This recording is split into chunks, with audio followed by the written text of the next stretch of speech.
सुप्रभात प्यारे छात्रों, आप लोगों को हार्दिक बधाई और शुभकामनाएं अपनी नई कक्षा में प्रवेश करने के लिए।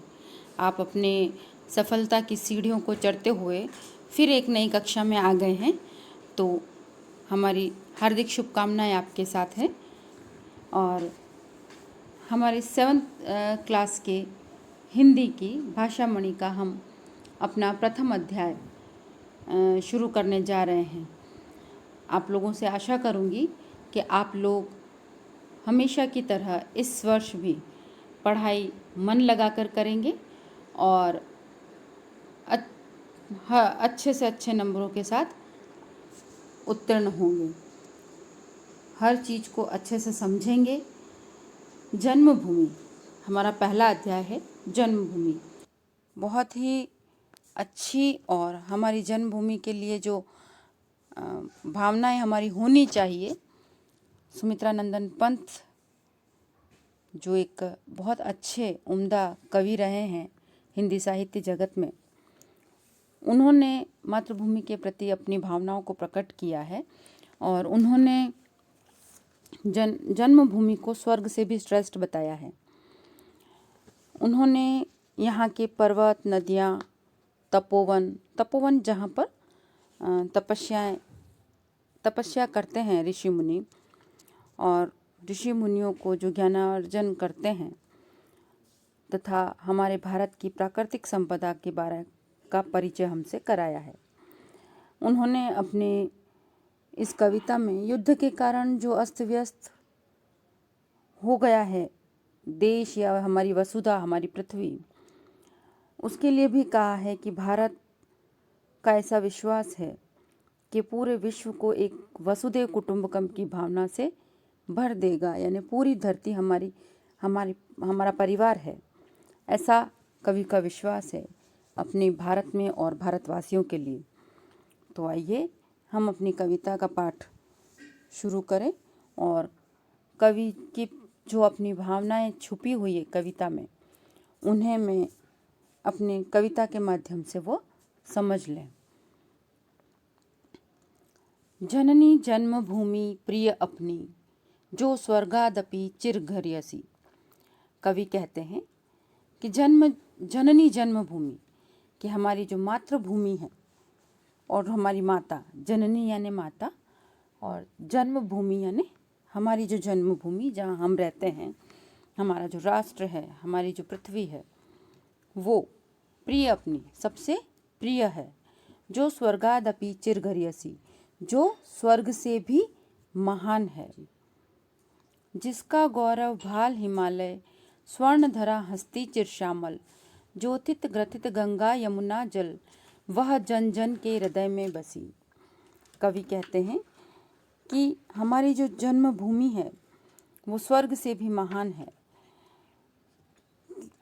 उसके उत्तर दिशा में हिमालय पर्वत, ठीक है, उसका गौरव है, उसका सम्मान है। गौरव का मतलब आप बहुत अच्छे से समझते हैं। गौरव का अर्थ सम्मान से होता है। तो कवि कहता है कि उत्तर की तरफ जो हिमाचल है वो हमारे राष्ट्र का गौरव भाल यानी सम्मान का प्रतीक, मस्तक है, ठीक है। स्वर्ण धरा हस्ती चिरश्यामल, जो स्वर्ण धरा है वह हंसती हुई सी हमें मिलती है। जैसे कि पृथ्वी पर जब फसलें पक सी जाती है तो वह एक सुनहरा रूप ले लेती है, पकी हुई फसल। तो वो एक सुनहरी सी धरती चारों तरफ हंसती हुई, मुस्कुराती हुई हमें महसूस होती है। ज्योतित ग्रथित गंगा यमुना जल, वह जन जन के हृदय में बसी। और गंगा और यमुना नदी के किनारे बसे शहर विकास और उन्नति के प्रकाश से गुथे हुए प्रतीत होते हैं। कवि कहना चाहते हैं कि गंगा और यमुना का जो जल है वो उन्नति के प्रकाश से प्रकाशित है, गुथा हुआ सा है, ठीक है। वह जन जन के हृदय में बसी, और वह क्या कर रही है, प्रत्येक भारत में रहने वाले प्रत्येक व्यक्ति के हृदय में बसी हुई है। जन जन यानी प्रत्येक व्यक्ति के मन में बसा हुआ है। यहाँ पर जननी का अर्थ मैंने आपको बताया, माता, स्वर्गादपि यानी स्वर्ग से भी, ठीक है। घर्यसी यानी महान, भाल, भाल यानी माथा, श्यामल यानी हरी भरी, स्वर्णधरा हस्ती चिरश्यामल, ठीक है, यानी जब चारों तरफ हरी भरी जो वसुधा है और उसकी जो फसल पकती है सुनहरी कलर की, ठीक है। ज्योतित ग्रथित यानी ज्योति से गुथा हुआ। आगे का पैराग्राफ हम देख लेते हैं। शांति निकेतन जहाँ तपोवन, ध्यानावस्थित हो ऋषि मुनिगण, चिद नभ में करते थे विचरण, जहाँ सत्य की किरणें बरसी। कवि कहते हैं कि यहाँ के वनों में ऋषि मुनि तपस्या करते हैं। इन वनों में सदा शांति छाई रहती है, भेदभाव कहीं दिखाई नहीं देता। इस शांत वातावरण में ऋषिगण ध्यान के द्वारा सत्य की खोज करते हैं। यहाँ के ज्ञानी पुरुष अंतरिक्ष में चांद तक जा पहुँचे हैं।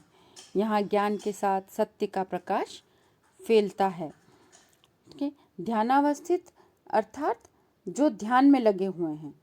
चिद यानी जो जानता हो, जानने वाला, किसी भी विषय के बारे में, किसी भी क्षेत्र के बारे में जो जानता है उसको क्या कहते हैं, जानने वाला या ज्ञाता। चिद, चिद का अर्थ होता है विचरण यानी घूमना, ठीक है। आइए इसके आगे का पद्यांश देख लें हम। आज युद्ध जर्जर जग जीवन, पुनः करेगा मंत्रोच्चारण, व वसुदेव बना कुटुंबकम, उसके मुख पर ज्योति नवल सी, जननी जन्मभूमि प्रिय अपनी, जो स्वर्गादपि चिरघर्यसी। कवि कहते हैं कि जो युद्ध की वजह से चारों तरफ देश कठिनाइयों में पड़ गया है और अस्त व्यस्त सा हो गया है। हमारे देश में समय समय पर बहुत से विदेशी आक्रांताओं का सामना किया है और इस वजह से उसकी दशा बहुत ही